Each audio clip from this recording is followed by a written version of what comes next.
Percy is a small green tank engine who works on Thomas's branch line alongside Thomas, Toby, Daisy, and Mavis.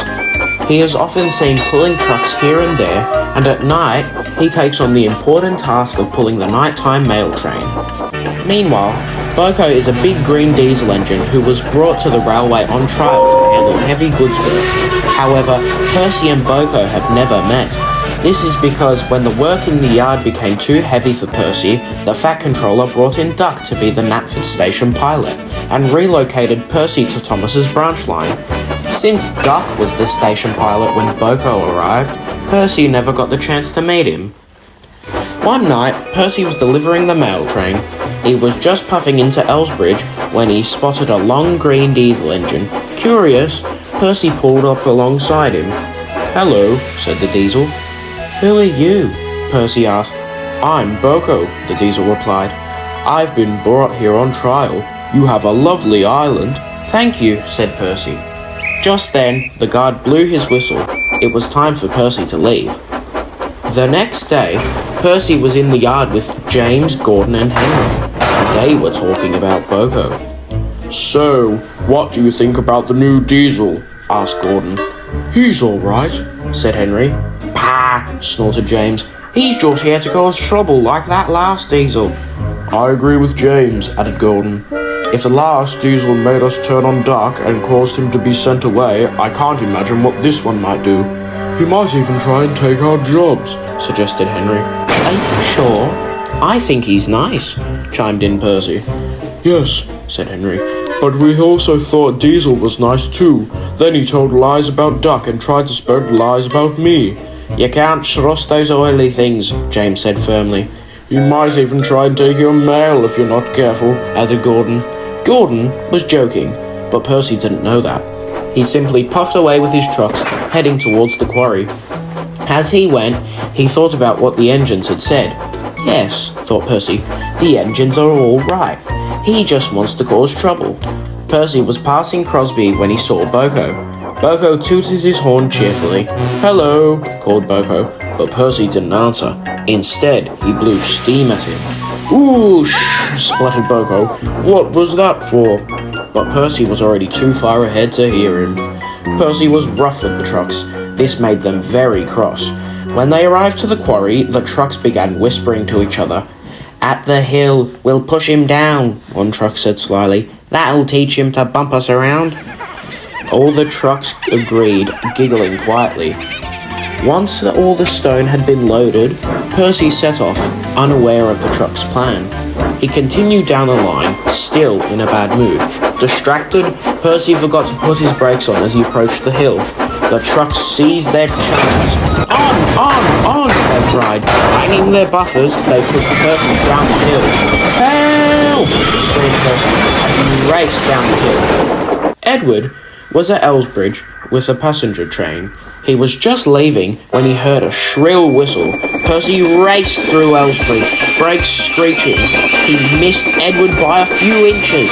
He skidded over the points. "Oh no, I'm on the main line!" shrieked Percy. "What was that?" said Edward in shock. "Quick," said Edward's driver. "We have to phone ahead." BoCo was resting at Wellsworth, chatting with his driver. "Don't mind it, BoCo," soothed his driver. But BoCo was still puzzled by Percy's behaviour.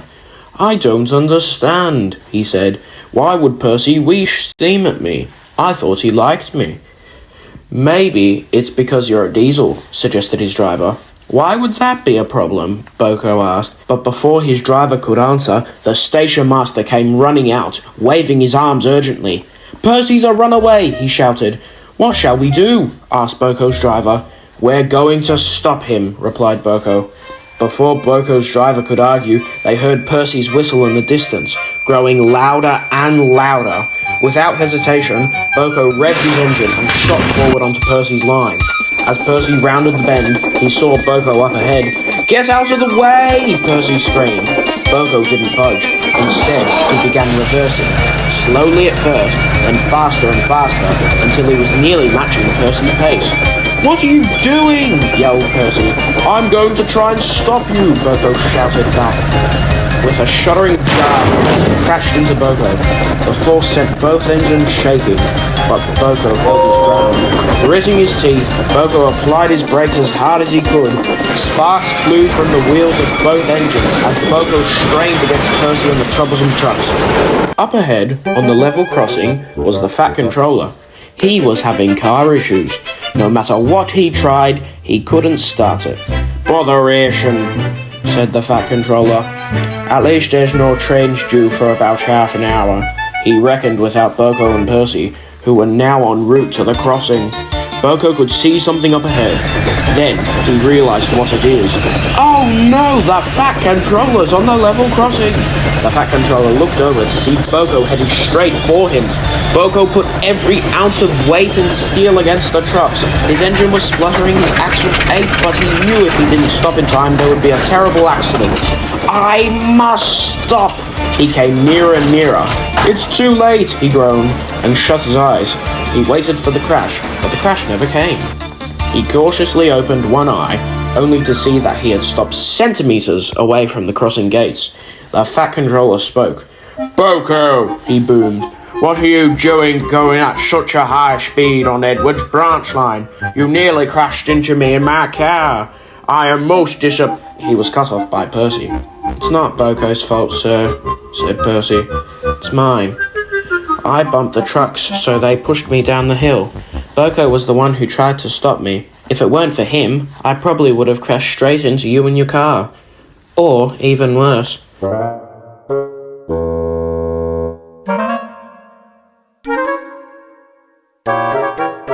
The Fat Controller was taken aback. "Well, I owe you an apology, BoCo. I didn't realize you were being such a brave engine." "Thank you, sir. I didn't know that either," BoCo panted, exhausted but relieved. The Fat Controller turned to Percy. "And Percy, I appreciate your honesty, but you know better than to bump trucks around." "Yes, sir. Sorry, sir," Percy said, looking down at his buffers. "Now then," the Fat Controller continued, "BoCo, Percy will push you to the nearest siding so you can rest. Percy, after you deliver your stone to the docks, you will return to take BoCo to the works for repairs, and you will get a full check over as well. Is that understood?" "Yes, sir," both engines replied.